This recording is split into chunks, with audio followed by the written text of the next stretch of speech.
Tezan! Subscribe, like, and share!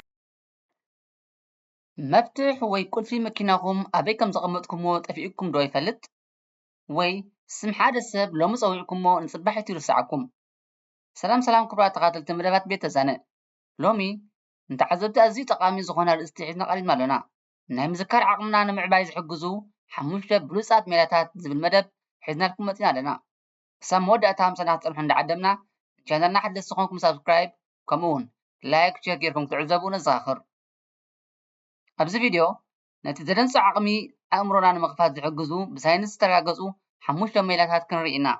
ምዝካር ተፈጥሮኣዊ ውበት ጥራይ ኣይኮነን፣ ከም ጭዋዳ ወይ መስል ብልምምድ ክዓቢ ዝኽእል ክእለት እዩ። እዚ ቪድዮ ብፅሞና ምስ ንከታተሎ ሂወትኩምን ናይ ምዝካር ዓቕምኹምን ክቕይር እዩ። ሰናይ ምክትታል።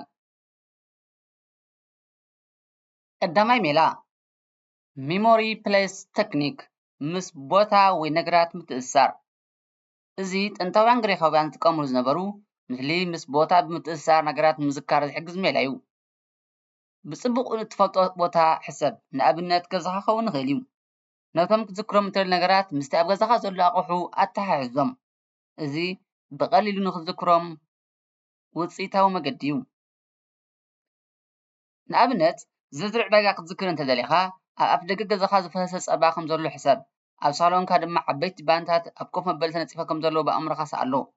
እዚ ነቶም ክትገዝኦም ዘለካ ነገራት ብቐሊሉ ንክትዝክሮም ክሕግዘካ ይኽእል እዩ። ስእሊ ክትስእሉ ከለኹም ኣዝዩ ዝተጋነነ ወይ ዘገርም እንተኮይኑ ኣእምሮኹም ኣይርስዖን እዩ።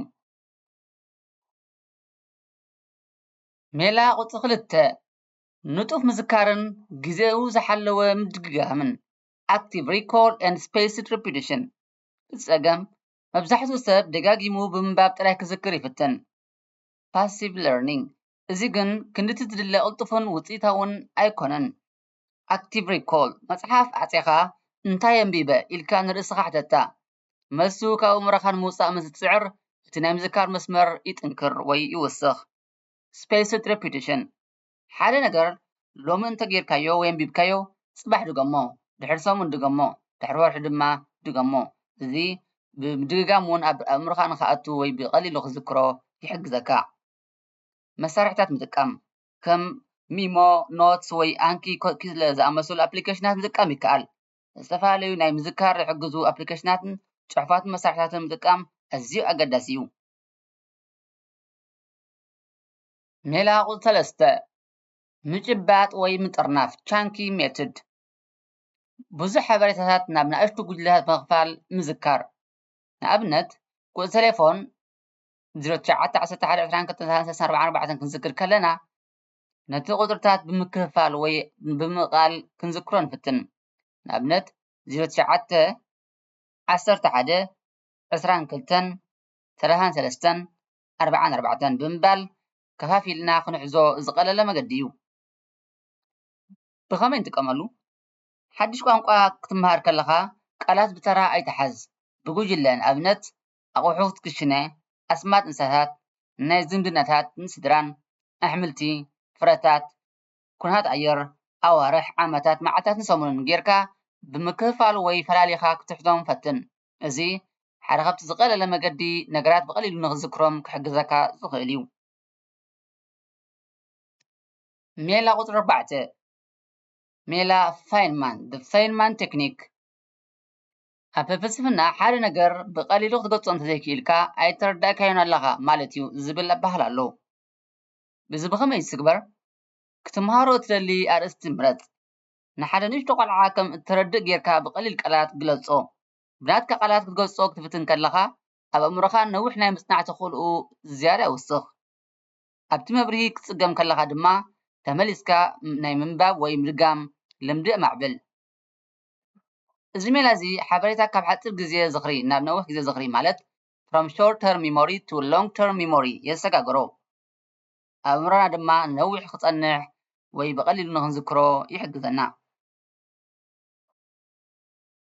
ሜላ ቁፅሪ 5 ናብራ ሂወትን ጥዕና ኣእምሮን ድቃስ። ድቃስ ምስ ትስእኑ ኣእምሮኹም ነቲ ዝተምሃርኩምዎ ነገር ክዕቅቦ ኣይክእልን እዩ። ኣብ እዋን ድቃስ ኣእምሮና سيف نخجبر عدل يركب. مجبتات كم عاسا أوميغا 3 قتل أحمتن تعنا نحن قولنا وسنت يوم كم زي عايز مجبتات مزوتار دما نمذكر عقمنا أزيو يزايدو. من قصقاس أكلات سبورت مستسرحو ناب حنقولكم زوحز دام يوسغمو زي دما حدث ناي زخري مجرتات نغفتقرو يحجز. سترس وي وطري ጭንቀት ንዝኽሪ ዝቐትል ዓብ ፀላእ እዩ። ነዚ ንምጉዳል ድማ ዝከኣለና ንቅብ ንፈትን።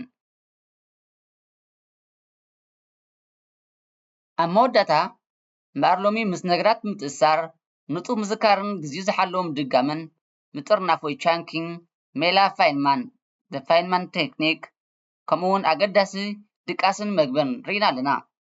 ካብዞም 5 ሜላታት ሓደ መሪፅኩም ንሰሙን ተላመድዎ ውፅኢቱ ድማ ኣብ ቦታ ኮመን ጻሓፉልና።